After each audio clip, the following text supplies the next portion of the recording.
Welcome back. So there is a strong police and security presence outside the Gautrain depot in Midrand this morning. Workers affiliated to NUMSA are currently on strike. This is over a number of issues, but let's get an update on this story. We are joined in the studio now by Gautrain's management agency CEO, Tshepo Khobe. Mr. Khobe, good morning to you. Thank you so much for joining us. Thank you for having me, Naledi. At 6 o'clock this morning, we had our reporter Ntokozo Khumalo, who was at the train station in Sandton, saying operations are underway, no interruptions, even as we see this strike take place. Is this something that you're concerned about? No, that's not something that I'm concerned about. I actually personally went there to go and make sure that everything is running okay, and the numbers are there.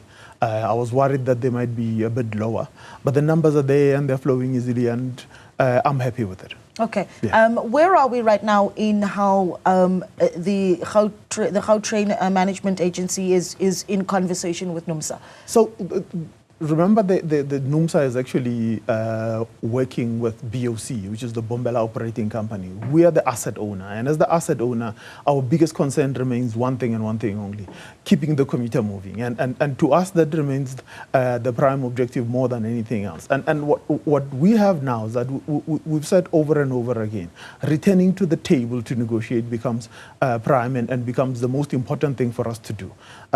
We cannot continue like this. We cannot leave how things stranded, and not even at this point in time with this cold weather that is going on. And we have put contingencies in place, and those contingencies are working very well. We have confirmed that we have the staff for this morning shift, we have the staff for the evening shift, and we're looking forward to being able to provide the services. But we still reiterate, we would like the parties to return to the table to negotiate. Okay, and whose responsibility is it to ensure that that happens? Because it seems that NUMSA, for instance, we spoke to Pagamile Hlubi-Majola a little bit early on, who says that that there is a sense that negotiations have deadlocked and that these conversations aren't moving forward. What we're going to do in the meantime, as you answer the question, also is bring up on the screen some of the demands that have been made by NUMSA, so that we can look at where they take the discussion forward. Look, we are trying to broker a deal between the parties that are there, and that is the more important part of what we're working with, to make sure that both parties, Bombela Operating Company and NUMSA, return back to the table itself. And we will, as I move out from here, I'll go back to the depot and start talking to the parties as they are. But it remains an issue that there are certain things that have been there. So, for instance, there are certain things that come from 2013. They've been decided by the courts in 2022, such as the 6-day work week. It always gets me that the overtime, the overtime issue. Yes. And it was determined by Labour Court, and ultimately a certificate was issued to BOC on the issue from court, and in itself. Now it has come back on the table. So what happens? How do we deal with that? Because it's something that has gone to court. There are issues where we think the parties can fight each other, and they were already close to each other. The issue of the actual salary increase itself. There are certain issues that we also have to be comfortable with.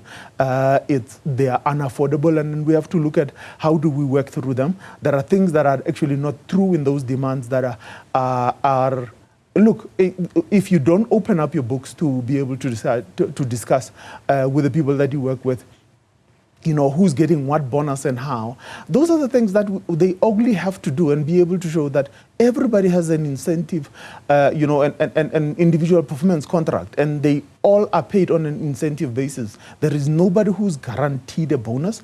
I find it quite strange that somebody could actually ask for a guaranteed bonus on a system that works on performance basis. Even the contract with the concessionaire and with the operator is based on performance. If the performance is not there, we don't pay, and if the performance is not there, ultimately nobody gets paid. And the workers were paid their incentive in this last year, and it remains an interesting issue to be able to deal with. I'm quite interested to hear just how you rate, I suppose, even the performance of the business, right? But quickly, let's take a look at some of those demands. And you've talked about some of them just simply being unaffordable for the business. Let's take a look at them. 13% wage increase across the board and a guaranteed bonus. That's what you've talked about now. 60% medical aid contribution by the employer. Talk to me about whether or not that's something that you think is affordable, a 2,000 Rand monthly allowance per employee? So let's talk about the 2,000 Rand monthly allowance per employee itself.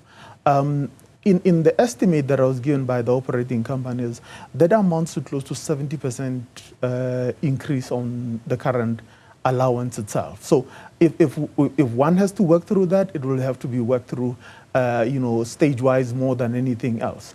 The issue of the medical aid has been on and off the table all the time, and it has been increased over a period of time. And you work through these things. There isn't a magical wand that you wave over something like this. I mean, even in our businesses in the management agency, we've had to work through this over the years, over the 10 years that I've been at the agency. We've had to work towards those goals.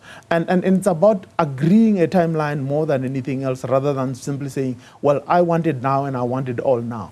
The concession is left with 2 years as it is right now. And the ability for you to be able to give that sort of a thing and then recover the money from actually operating, it's just purely not there.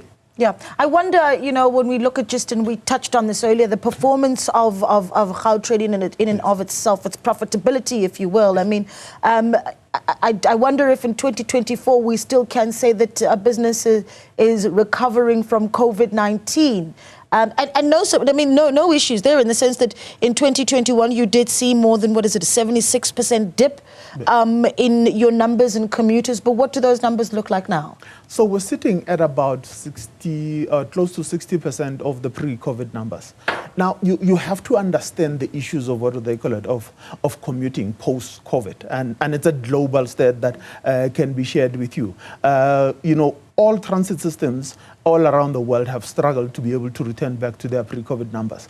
In actual fact, when the survey was done in 2022, 12.5% of pre-COVID commuters are saying they will not return to transit. They actually don't physically feel safe in any confined spaces. So it's a big psychological change that you would have to understand that this is a big challenge. So you've got 12.5% of your original revenue already wiped out of the system itself. Now you are left with then being able to work your way up to your new 100%. And your new 100% in itself, we are already working towards that. And that in itself is the big challenge. There's still a big gap between the 56% that we were running at last week, close to the 88% that we're trying to get to of the pre-COVID numbers, because that's what you're going to get back.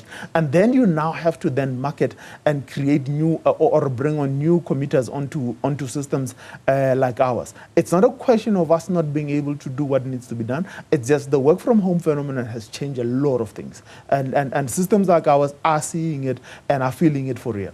But then, of course, and you talk about the work from home phenomenon, but it is, I suppose, a business's job to move with those times, right? And some have simply argued that what Gautrain has done is that you've simply outpriced yourself out of the market. So you speak to a commuter who very well has a train station in Alexandra, but simply cannot afford to make use of that train. No, brilliant. I think that's one of the things that I have spoken to a lot of people about, within the period that the 6 months that I've been the CEO, that we want to bring on new products. And those products are products for indigent families, a product for scholars, a product for senior citizens, and a product for people living with disabilities. And that will make the system affordable.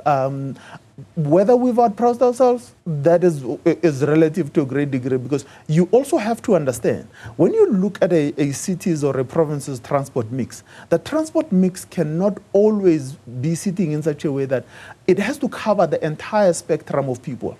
And when you cover the entire spectrum of people, there are those who want to go fast and they're willing to pay for that convenience of being able to go fast and have a guaranteed service. But we are simply saying, first thing is, we're bringing on the new products. And then once the current concession has ended, we will be responsible for setting the fares. And that would allow greater accessibility to the system.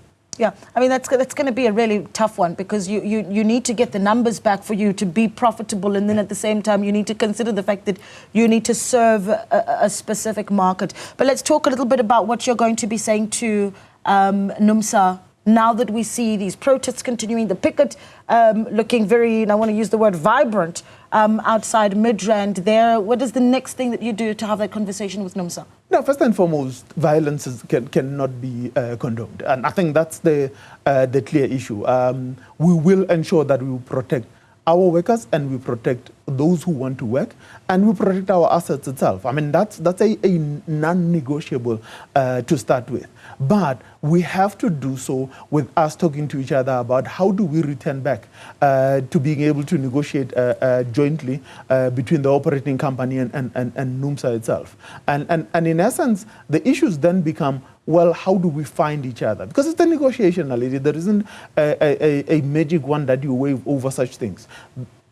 The unions walked away, and it's the unions who then have to be able to say, are they willing to continue with the stance that they've taken? The challenge is, and as I went to Sandton Station earlier on, I was speaking to some of the workers there, and they say, we felt the pain in 2018 when we went through a whole month of not receiving a salary. And they say, we're not willing to put our children's school fees on the line this time.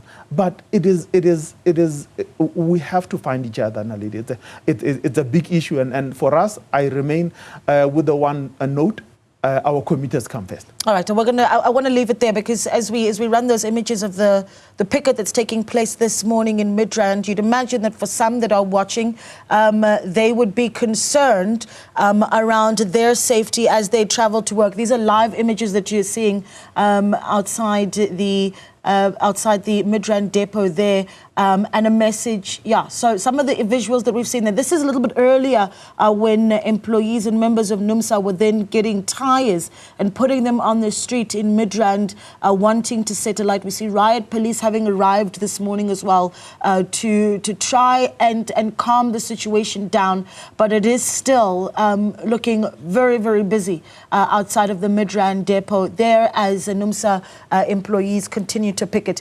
As a result of the deadlock in wage negotiations. A message to the commuters before we wrap up.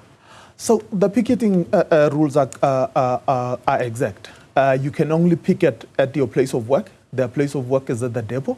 The stations are not affected by all of this. Anybody who pickets at, what do they call it, at the stations would now be embarking on an illegal and unprotected strike. The strike is protected as long as it remains at the depot itself. Our stations remain safe. The one thing that we have always, been proud of is it's our safety in our system, and that will remain so.